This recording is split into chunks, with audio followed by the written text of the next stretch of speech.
In the summer of 2026, North America will host a sports spectacle on a scale the continent has never seen.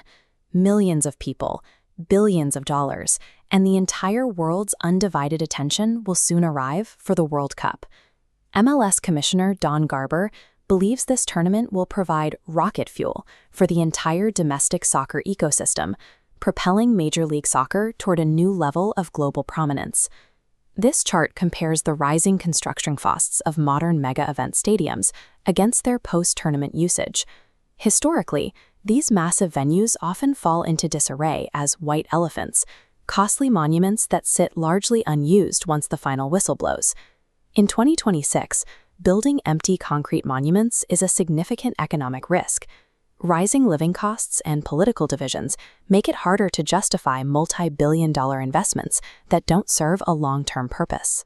To justify its astronomical price tag, the 2026 World Cup needs to deliver a permanent structural change to American soccer, ensuring the sport's prominence long after the tournament ends. The United States has actually beaten this legacy trap before. The 1994 World Cup stands out as a rare, historical exception where a mega-event actually created a lasting infrastructure. When this photo of the 1994 U.S. men's national team was taken, professional soccer in America lacked a professional center. There was no top-flight domestic league to act as a home for the sport. FIFA recognized this void and issued a strict mandate. The U.S. could only host the World Cup if it agreed to establish a feasible, top-tier professional league.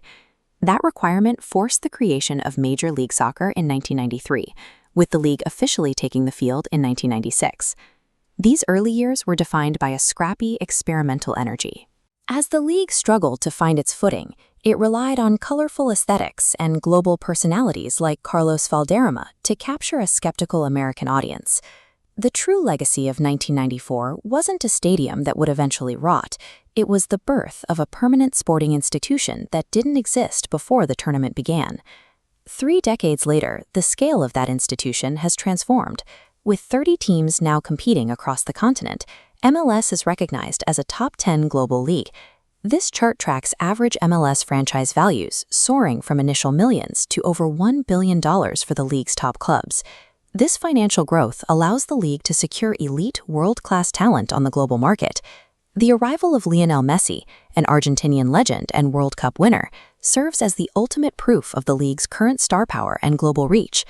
Beyond the superstars, the league's success is visible in the stands. Modern, specialized arenas like this one are now regularly filled by dedicated fan bases, a far cry from the empty stadiums of the pre-MLS era. The mandated experiment of 1994 has evolved into an independent system, driven by private investment and its own internal revenue streams.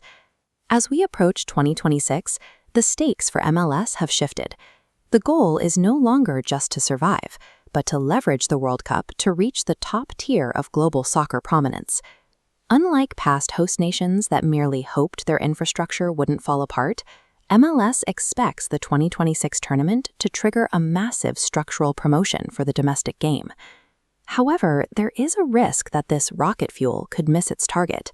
The massive wave of hype generated by the World Cup could easily bypass Major League Soccer entirely.